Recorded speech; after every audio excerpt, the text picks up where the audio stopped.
un proverbe qui dit que Shiraz est une ville si attachante, soit on y reste plus longtemps, soit on y reviendra.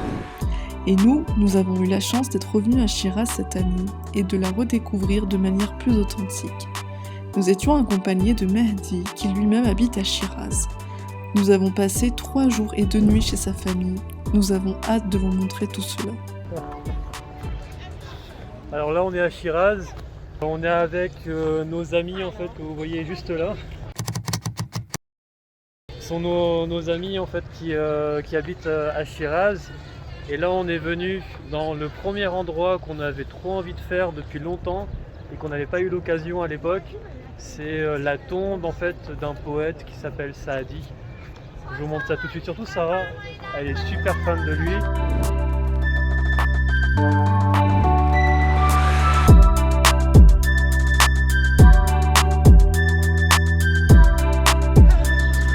En fait là on a demandé à nos amis de nous réciter un verset d'un poème en fait de Saadi et là ils sont en train en fait de chercher et du coup on les a donné un peu du travail parce qu'en fait les poèmes de Saadi sont assez compliqués, du coup on va essayer de vous faire ça. میگه شخصی همه شب بر سر بیمار گریست چون روز آمد بمرد و بیمار بزیست. Alors là on est chez notre ami, hier soir il nous a invités gentiment à manger chez lui avec toute sa famille. Et là ce matin on est pour le petit déjeuner. Et le petit déjeuner c'est le déjeuner typique iranien. Et ce qui est super c'est que regardez ça, c'est du fromage en fait qu'ils produisent eux-mêmes parce qu'il y a quelqu'un de sa famille qui a des vaches. Et ça c'est le beurre également qu'ils produisent eux-mêmes avec les vaches. Ici on a la petite omelette, concombre et tomates.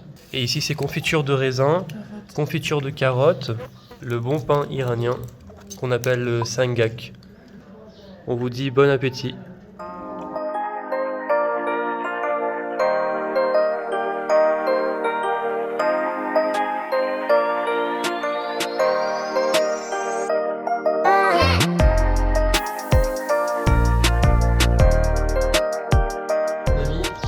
Il est en train de me montrer en fait des raisins qui sont pas mûrs et ils utilisent ça pour la salade shirazi. En fait, ils nous mettent la photo de la salade shirazi et en fait les raisins qui sont pas mûrs, ils sont comme ça.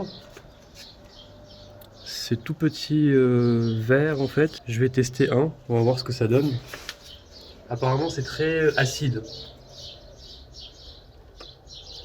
Ouais, c'est super acide. Franchement, c'est pas possible de les manger, je sais pas comment il faut.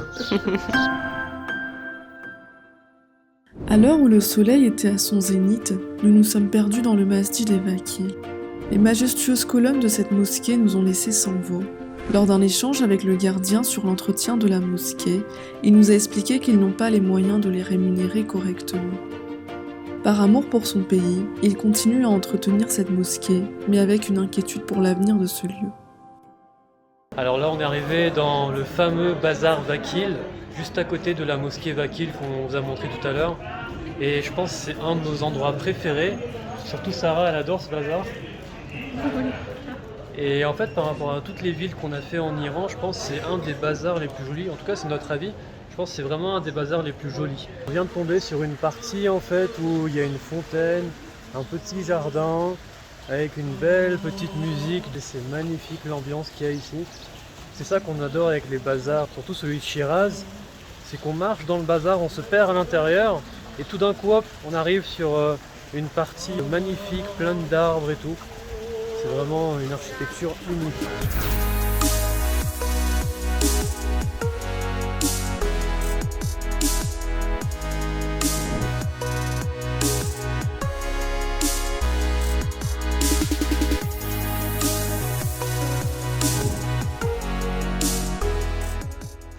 Alors on s'est enfoncé dans le bazar et tout d'un coup on est tombé sur une pancarte. On s'est dit tiens, on va suivre la pancarte, voir où est-ce que ça nous emmène.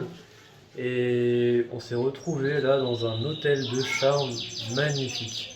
Là je suis dans la cour de l'hôtel, je sais pas si vous entendez, il y a le bruit des oiseaux et tout. C'est vraiment un petit coin de paix en fait, à l'intérieur du bazar de Shiraz.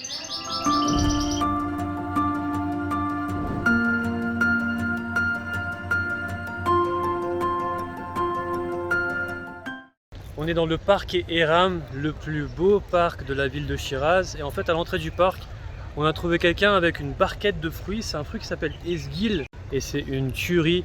Je vous montre ça tout de suite. Tu vois, ça ressemble à un abricot, mais ça n'a rien à voir avec un abricot. Et c'est super bon. Ça pousse directement ici et ils récoltent les fruits en fait et ils le vendent directement aux visiteurs. On vient de trouver le vendeur, le gars qui vend les fruits que j'adore. Je vais vous mettre la traduction dans la vidéo, qu'est-ce que ça veut dire esguil en français. Je vais chercher sur Google, j'espère que je vais trouver. Et du coup je vous montre ça, regardez. Là ils viennent de cueillir, il y a les arbres de ce fruit qui sont juste derrière là. Où on est en train de prendre quelques kilos avec eux. On se promène dans le parc. On est en train de manger nos fruits qu'on vient d'acheter là justement. Les parcs iraniens ils sont construits d'une telle façon à ce que lorsqu'on rentre dedans, la température elle baisse automatiquement grâce à l'environnement qu'ils ont créé, les arbres qu'il y a, la fontaine qui mettent au centre, il y a de l'eau qui circule en fait partout dans le parc. Ça fait baisser la température étant donné que du coup en fait à Chiraz il fait très chaud, surtout là en ce moment. Et on va arriver vers la partie centrale en fait du parc où là il y a une sorte de palais en fait et c'est magnifique.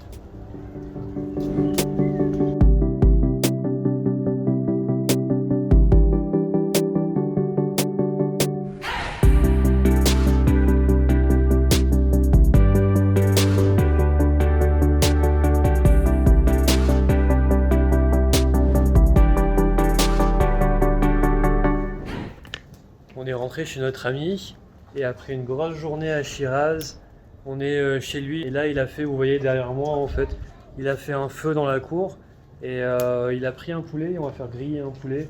Alors moi et Sarah on est assis tranquille pendant qu'eux ils travaillent. Il est en train de mettre le poulet sur des brochettes. Je vous montre comment il fait. Il est en train d'embrocher des morceaux de poulet sur des brochettes en métal comme ça. Du coup faire gaffe pour pas que sa main se coupe non plus, du coup faut vraiment faire attention. Bah il maîtrise Il prépare les brochettes.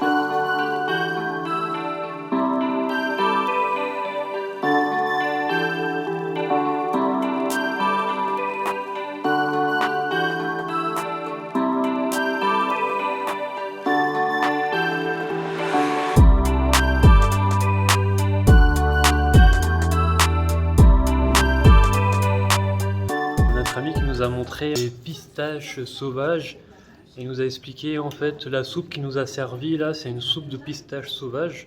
Donc c'est pas quelque chose qu'on peut cultiver, c'est vraiment sauvage. Du coup ça n'a rien à voir avec une pistache normale, c'est complètement vert et la peau est très dure. Ils les mixent et tout et puis après ils en font une soupe. Franchement on a goûté là, c'est super bon, on peut soit manger comme ça directement avec la cuillère ou bien sinon on peut mettre du pain à l'intérieur et manger comme ça et c'est super bon. Bon bah c'est la fin de notre voyage à Chiraz. On était là avec notre ami et ses parents en fait en train de discuter pendant des heures sur les différences de culture. C'était vraiment des choses super intéressantes. On adore en fait partager en fait ce genre de moments avec des locaux. Du coup j'espère que cette vidéo vous aura plu et puis on vous dit à bientôt pour d'autres vidéos.